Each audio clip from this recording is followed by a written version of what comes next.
Welcome, welcome. So happy to have you here. Thank you. It's busy. Hi, guys. Kind of packed in here. Yeah. Like that. They've been practicing. They want to show you something they've done for you, Charlie.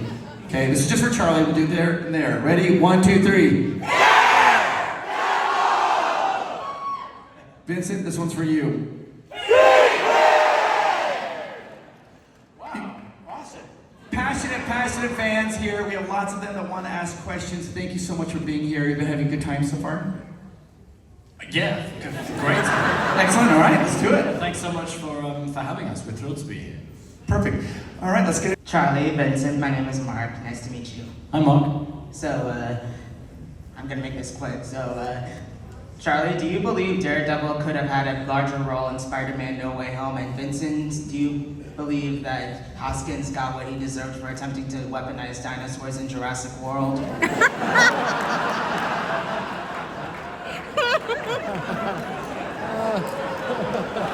Should we switch questions?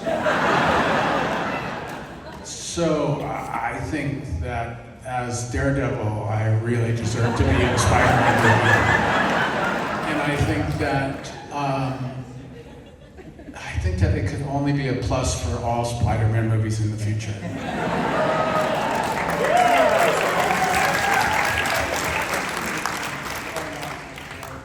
In Jurassic World to militarize the dinosaurs, or to...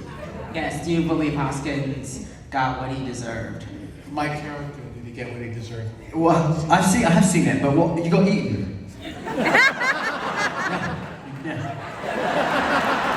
That sounds about right. Thank you. Thank you. Speaking of No Way Home, though, real quickly, Charlie, you caught. What did you actually catch? Because what was in the final scene of the film was different. Is that correct? That's right, yeah. So I don't think I actually caught anything. Because they weren't going to risk breaking my wrist with something. But on the day it was a snow globe. And I actually had forgotten that until some super fan had noticed that my wrist is rounded rather than flat, which is like a whole new level of. But it's true. Like, so on the day we were using a snow globe, and then they decided to change it to a brick. My only issue with that is, Matt Murdock isn't superhuman, so that probably would have hurt a little bit more than, creative license, I guess. Yeah, excellent. Next question. Hi, my name is Silvana and today's my birthday and this is my party. Happy birthday! Thank you so much. This is your party? It's your party. You have a lot of friends. I have friends that their birthday takes a week. No, it's just my convention. Yours is just today. Yeah, so I wanted to know, what's one thing you learned while playing your respective characters in Daredevil, and what's one thing you wish you could tell your character? What was the last bit? One thing we You wish. could tell your character. Yes. Oh my goodness. Thank you.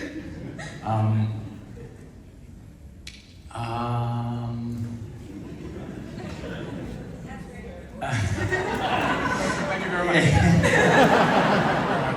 Feels so good to be back. Without getting into too many specifics, when I got this job, I'd been acting for a while. I wasn't new, and I'd done a lot of TV and film, so I was comfortable with the process of making a TV show and film.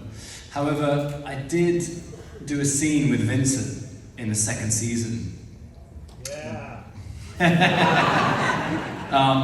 Where I genuinely learned so much from watching him in that scene, and how he was able to create a mood, create a feeling, create an energy, and then keep it going. And it was just like a masterclass. I don't want to embarrass him too much.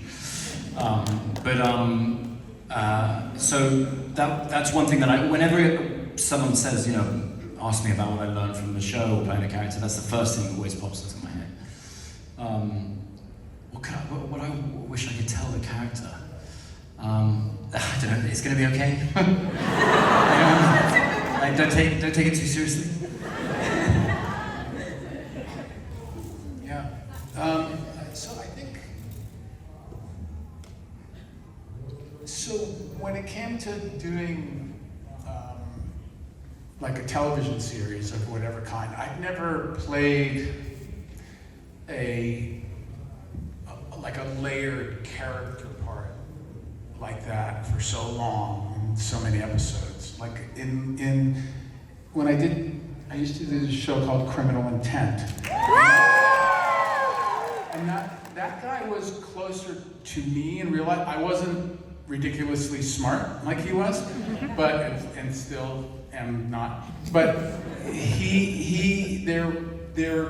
I was much closer to me. You know, my voice was mine, and I changed the staccato, like the rhythm of his voice, but he talks more like Captain Kirk than me, but it's sort of very close to me. And so I'd never done like a voice, a posture, this emotional temperament that's constantly running through Fisk in this whole whatever situation he's in. And so like I had never played that before, and I wasn't sure that I could actually maintain it. And so I guess one of the things I learned is that if you put in the work and you establish and you make, I don't want to get too actor mushy, but if you make concrete choices that actually help tell the story properly, rather than just whimsical choices to make yourself come across better or more fabulous, but if they're firm storytelling choices that you apply to your character, then they can last for as long as you play the character. And so that was I learned a lot over the years from many different directors and situations, but that was a big lesson for me, I think. And I think it's the same thing Charlie said, like, with Kingpin, I wish that I could whisper in his ear, you know, dude, according to your origin story in canon, you never die, dude. So, and not only don't you die, but you always get out of prison, motherfucker. So just tell Vanessa, tell yourself everything's gonna be all right.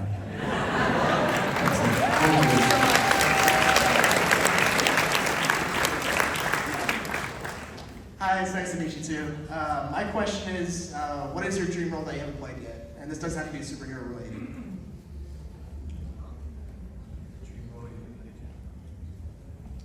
Or that you want to play, sorry. I'd like to play the Kingpin. Oh God, good question. I mean, I think the dream role I haven't played yet. Hasn't even presented itself yet. It's hard to imagine anything coming even close to this experience. I mean, this has been such an honor for me in my life and in my career, and for it to still be happening. You know, I should still be doing this. It's quite fun to, I read so many of the comics back in 2014 when I got the job, and now, I'm still reading them. And it's really comforting when I come through a run where Daredevil is drawn and written in his 40s. Because I'm like, great, I can still do this for a little while. I think if I was playing Spider-Man or something, I'd be like, oh shit. This is not going to last long. So, I think this is one of the dream roles. I don't know that it gets, and I'm aware of that. I'm often pinching myself, I don't think it gets better than this. So long may it continue.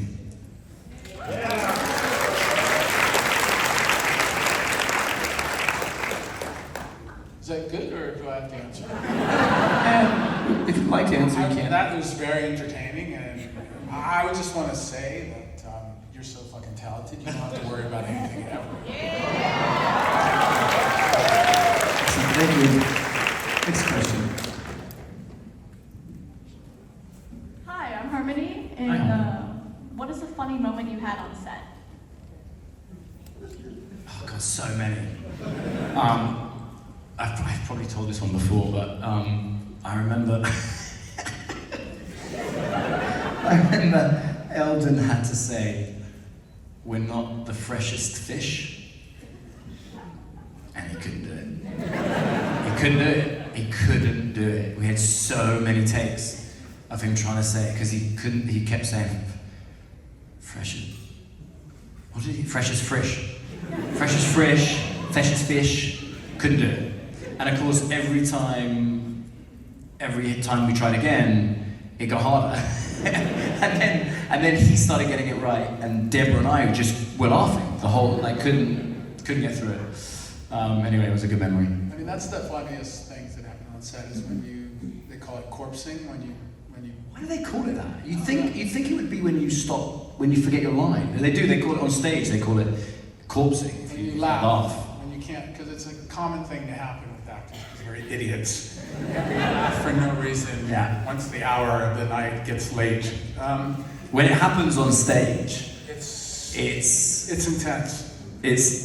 Yeah. It's so fun and so awful at the Oh same my time. God, yeah. And you know, some of the crew laughs along, but others don't. Yeah.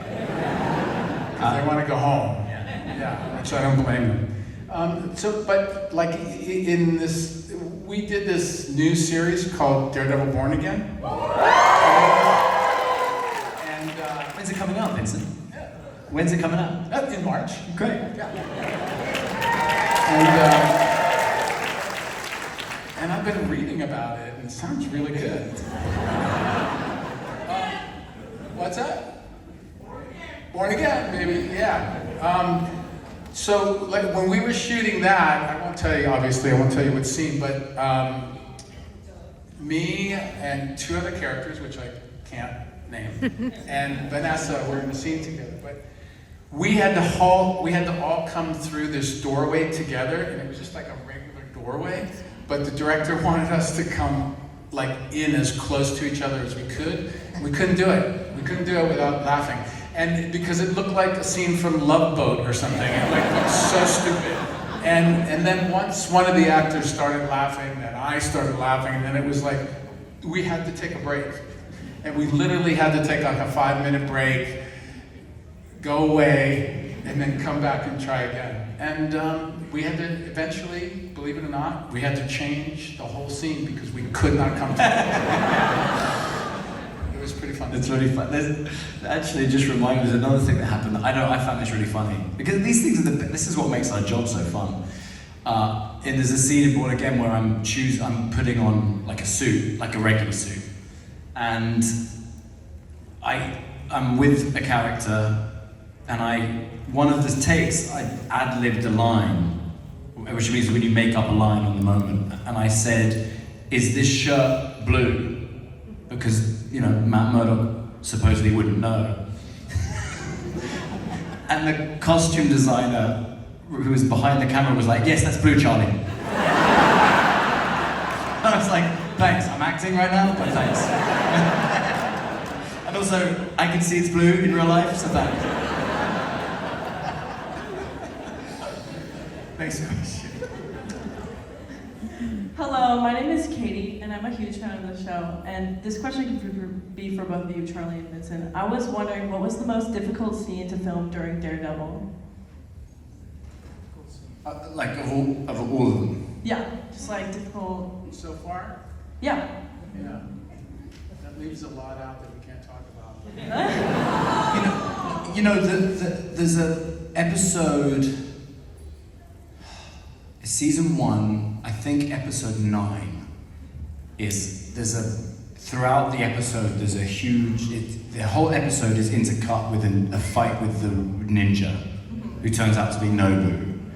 And that sequence was like a really intense, and then Fisk shows up at the end. We had like 9 days in that like basement in Long Island City.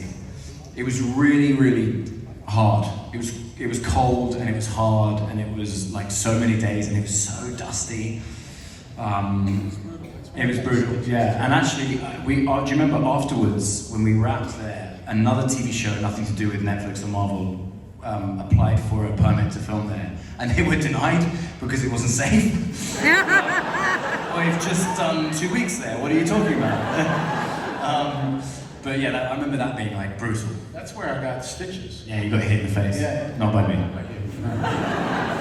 I can't say who hit me, but I got like 7 stitches in my brow with fake brass knuckles. First, on action. Yeah. First punch. Doosh. I was like, and I was in a fighting position, and you know where I'm from, when you get hit like that, you hit back, and it was tough. Like I didn't know whether to sit down or knock the like I didn't know what to do, and then I saw little red dots appear on his forehead. And that was blood spurting from my brow. Yeah, and his wife, who had this connection, Samantha. Wasn't my wife at the time. No. And no one knew. Nobody knew at the time, yeah. Well. Anyway. Everyone knew. Everybody knew. Well, they were together. Anyway, she worked for Marvel at the time and was an incredible producer, but that's another story.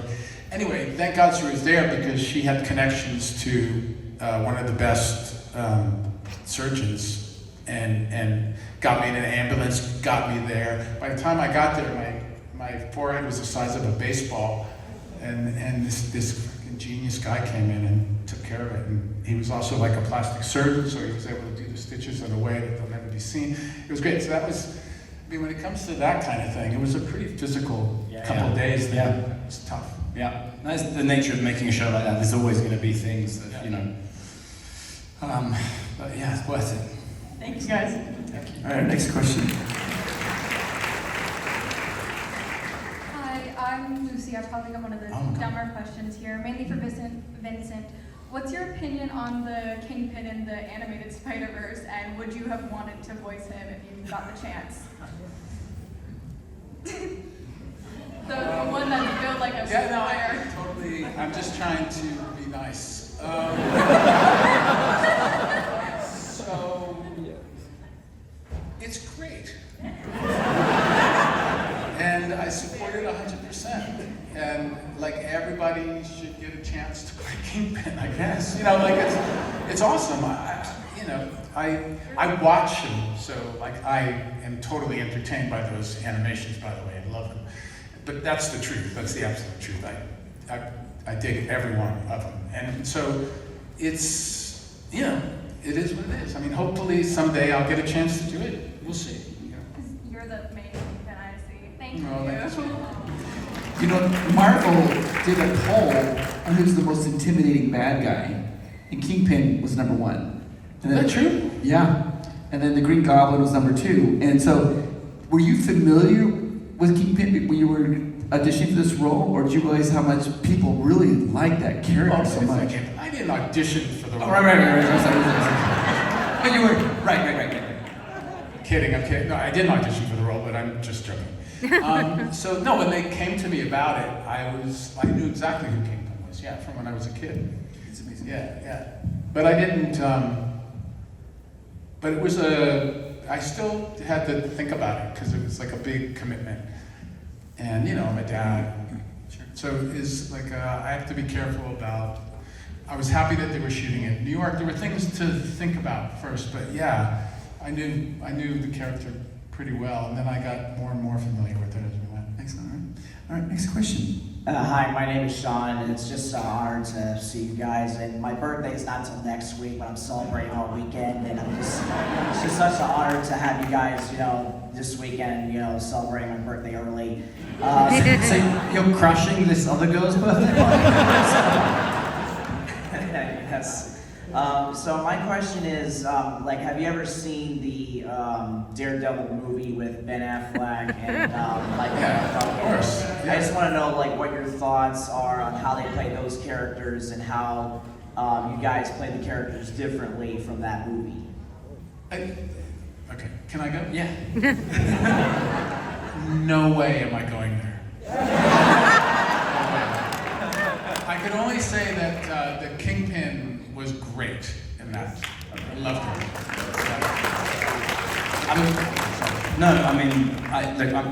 I'm a huge Ben Affleck fan. I think he's tremendous. I really, really mean that. And I also think his Matt Murdock is really, really valid, really good. I didn't love the movie, but I think that's partly because it like almost happened too soon in the evolution of CGI. Just because it's just not ready, and it's really bold. They really go for it.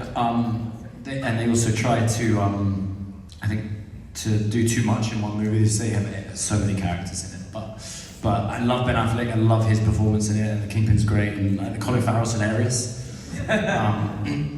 Also, it was cool in Spider-Man. I got to do a scene with Jon Favreau, who I loved, and he's also plays Foggy in that film. So we had a lot. I think I'm not sure if it made it into the movie in the end, but we tried to get a pun in, like a little Easter egg, where John Favreau's character in Spider-Man Happy says, I ask him a question and he says, yeah, I'm a little foggy on that right now. I don't know if it made it in the movie, I can't remember, but we played with it on the day and wondered if people would pick up on it. That's so awesome, thank you. Perfect. Next question.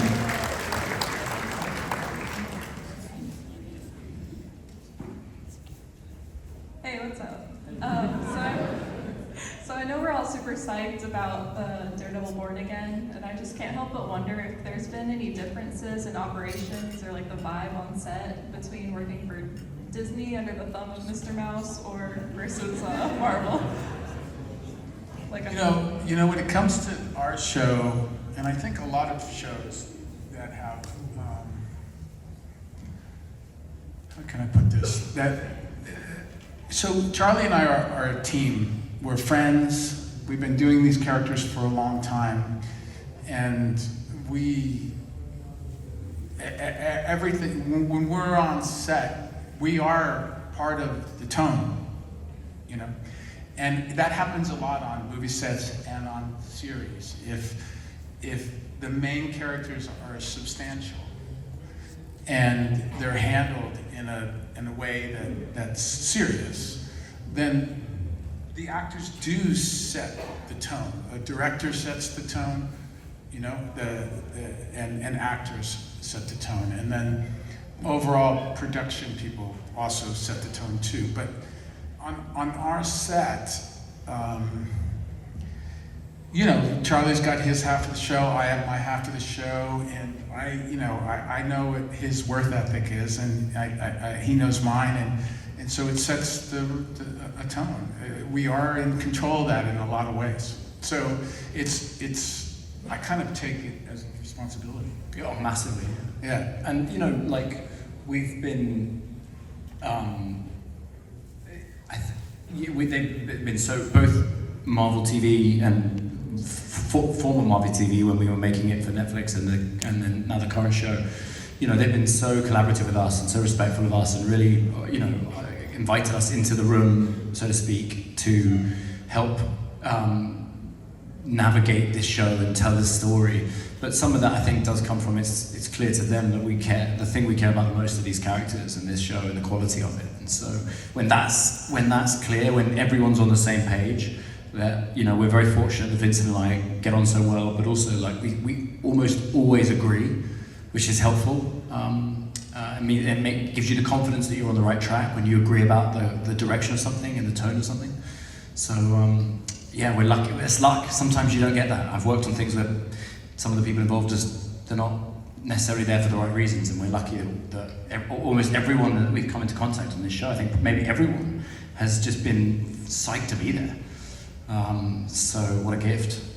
We also, we're lucky in that after like the first season of the original series, the Netflix series, that everybody that didn't know going into it, but I'm talking about everybody involved in the production, not the actors. The actors knew from the beginning that we were onto something. I felt like by the way we worked our way through the season, we knew that we were suddenly working with these fantastic actors. This is how I felt anyway.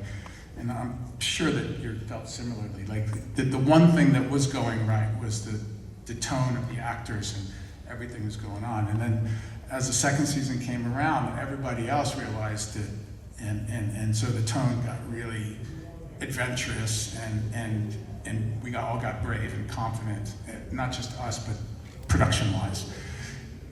With Marvel, with doing it with Marvel, we've been supported from the beginning, Charlie and I, from the bosses to the top guys, from Kevin and everybody else that's involved in the whole Marvel universe. And so we've been very fortunate to come in to Marvel and be so supported. I mean, these guys have supported us like immensely. We made some changes early on in the new series when we were shooting, and like they didn't have to, take care of us as well as they did, and they really did the right thing. We were doing, Charlie and I knew we had to do it full on for you guys. We knew that you guys were expecting a certain thing, and we wanted to deliver that so bad. And the bosses followed suit. I mean, it was like amazing, the support that we got.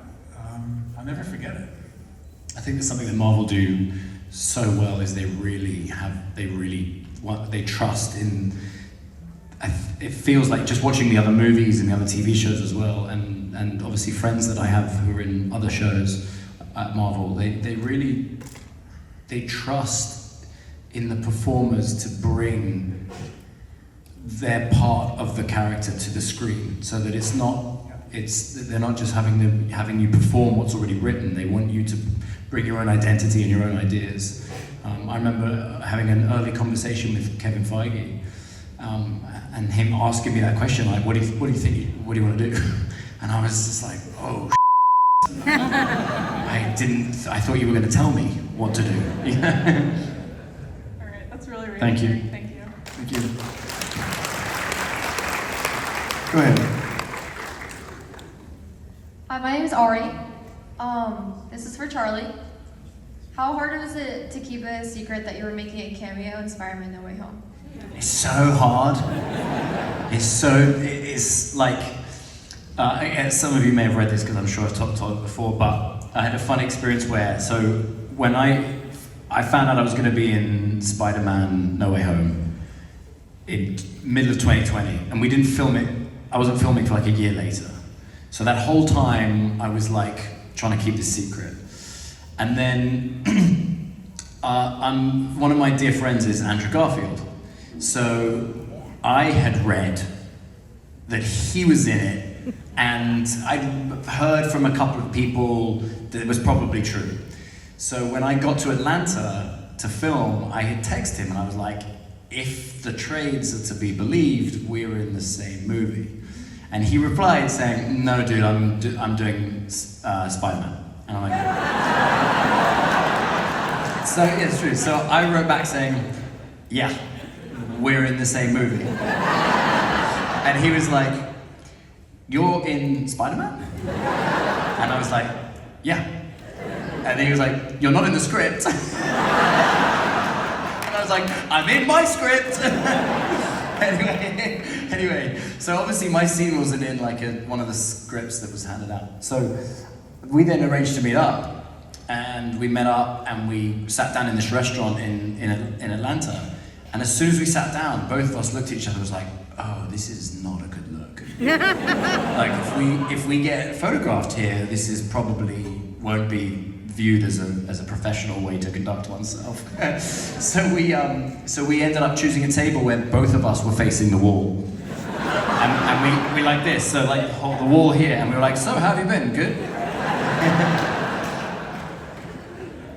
I love the fact that, working for Marvel, I love that they really don't tell us a lot of things.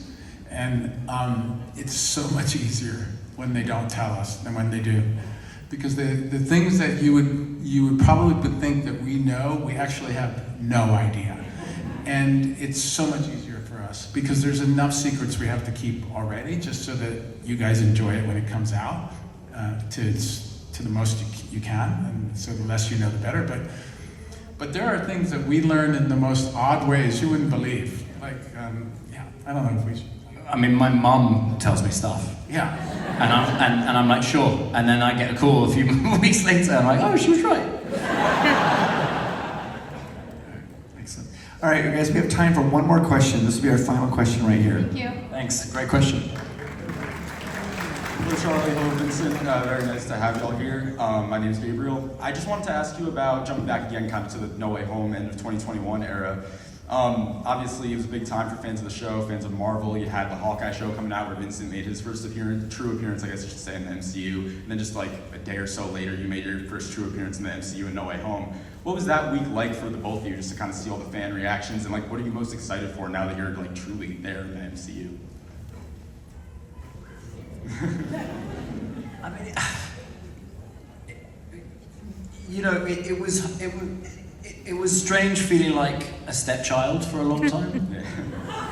Yeah, like a loved stepchild, but a stepchild.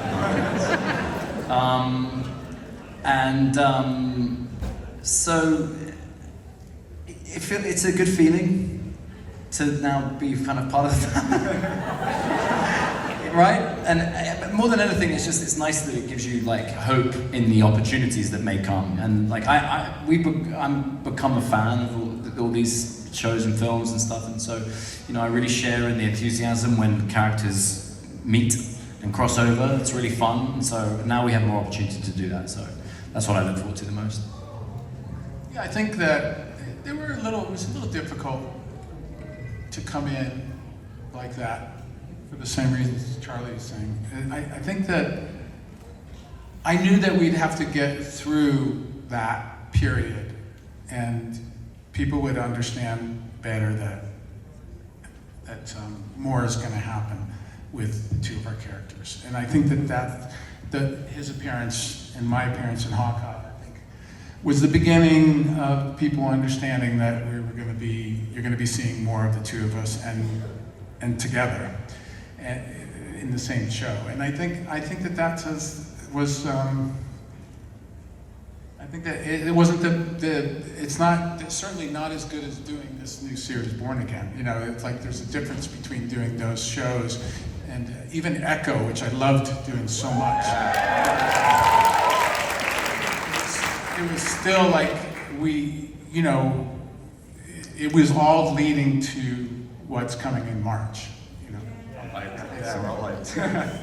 You guys, thank you so much. Give a huge round of applause.